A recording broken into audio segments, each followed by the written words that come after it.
Assalamualaikum warahmatullahi wabarakatuh. Halo semuanya, perkenalkan nama saya Revanala Afianita dengan NIM 2722338, mahasiswi semester 6, program studi Tadis Biologi. Pada kesempatan kali ini, saya akan mempresentasikan materi tentang administrasi kurikulum dalam rangka memenuhi tugas administrasi dan supervisi pendidikan. Judul presentasi kali ini adalah Administrasi Kurikulum, mencakup pengelolaan, pengembangan, dan implementasi kurikulum di satuan pendidikan. Semoga materi yang saya sampaikan akan bermanfaat bagi kita semua. Mari kita mulai. Baiklah, kita memasuki poin pertama, yaitu pengertian administrasi kurikulum. Sebenarnya, apa sih yang dimaksud dengan administrasi kurikulum? Secara sederhana, administrasi kurikulum adalah kegiatan mengelola dan mengatur segala sesuatu yang berkaitan dengan kurikulum agar tujuan pendidikan bisa tercapai dengan efektif. Para ahli punya pandangannya masing-masing soal ini. Menurut Ray Taylor, pada tahun 1949, yaitu kurikulum adalah rangkaian pengalaman belajar yang dirancang dan diarahkan oleh sekolah untuk mencapai tujuan pendidikan. Jadi, fokusnya pada pengalaman belajar yang dirancang dengan sengaja oleh sekolah. Nah, kemudian ada S. Nasution pada tahun 2001, yaitu memberikan definisi yang lebih luas. Beliau mengatakan bahwa kurikulum itu mencakup seluruh usaha sekolah untuk mempengaruhi peserta didik agar belajar, baik di dalam kelas maupun di halaman sekolah atau di luar sekolah. Artinya, kurikulum itu tidak hanya soal buku pelajaran, tapi semua upaya sekolah dalam membentuk pengalaman belajar siswa. Nah, sementara itu, Mulyasa pada tahun 2006 mendefinisikan kurikulum sebagai seperangkat rencana dan pengaturan mengenai tujuan, isi, dan bahan belajar, serta cara yang digunakan sebagai pedoman penyelenggaraan pembelajaran. Nah, definisi ini paling dekat dengan regulasi pendidikan kita saat ini, karena mengacu pada PP nomor 19 tahun 2005. Jadi, dari ketiga definisi, kita bisa menyimpulkan bahwa administrasi kurikulum adalah upaya sistematis untuk merancang, mengorganisasikan, mengarahkan, dan mengendalikan seluruh aspek kurikulum dalam tercapainya tujuan pembelajaran. Setelah kita memahami pengertiannya, sekarang kita lihat apa tujuan dan fungsi administrasi kurikulum.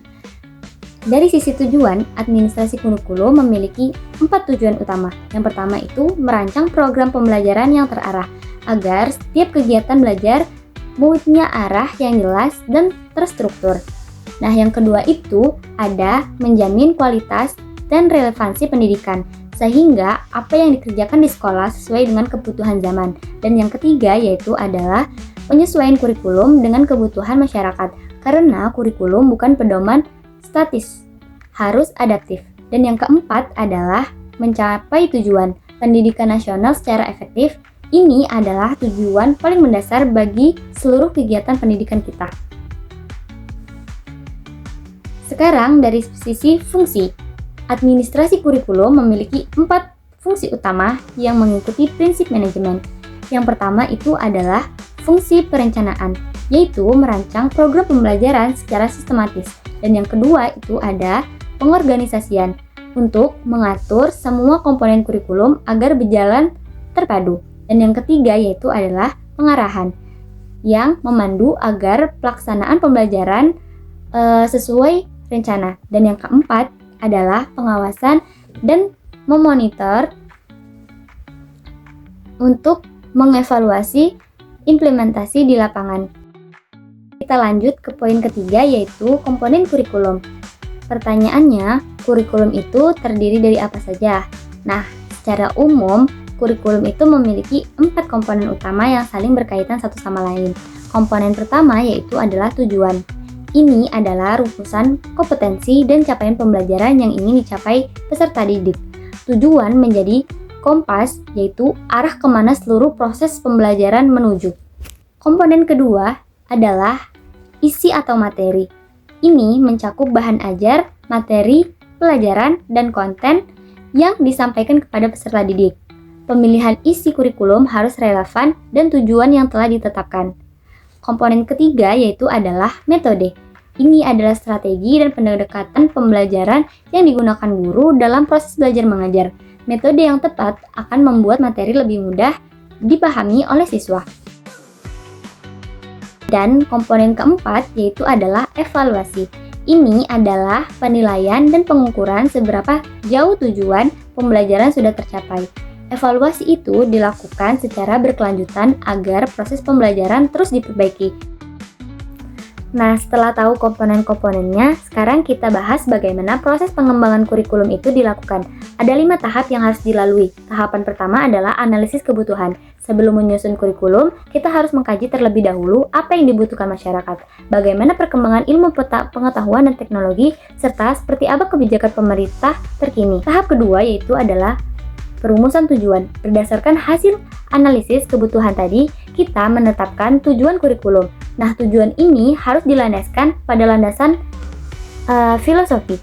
Apa nilai yang ingin ditanamkan dan landasan yuridis yaitu regulasi pendidikan yang berlaku. Tahapan ketiga adalah seleksi dan organisasi materi. Di sini kita memilih konten atau materi apa yang relevan, lalu mengkoordinasikannya dalam urutan yang logis dan mudah dipelajari oleh siswa. Tahap keempat yaitu adalah implementasi. Pelaksanaan kurikulum di dalam proses pembelajaran di kelas ini adalah tahap eksekusi, di mana kurikulum yang sudah dirancang dan benar-benar dihidupkan oleh guru dan siswa. Dan tahap kelima adalah evaluasi dan revisi. Setelah diimplementasikan, kita nilai efektivitasnya. Jika ada yang kurang sesuai, kurikulum diperbaiki. Proses ini berjalan secara siklus, yaitu tidak berhenti di satu titik. Kurikulum yang bagus di atas kertas tidak akan berarti banyak kalau tidak ada orang yang mengelola dan melaksanakannya dengan baik. Disinilah peran administrator kurikulum menjadi sangat penting. Ada 2 pihak utama yang paling berperan dalam administrasi kurikulum di sekolah, yaitu kepala sekolah dan guru. Kepala sekolah berperan sebagai pemimpin dan mengambil kebijakan kurikulum. Tugas beliau meliputi memimpin tim pengembangan kurikulum, menetapkan kebijakan kurikulum sekolah, mengkoordinasikan semua komponen agar berjalan sinkronis, melakukan supervisi akademik terhadap guru, dan bertanggung jawab penuh atas mutu kurikulum yang dijalankan di sekolah tersebut.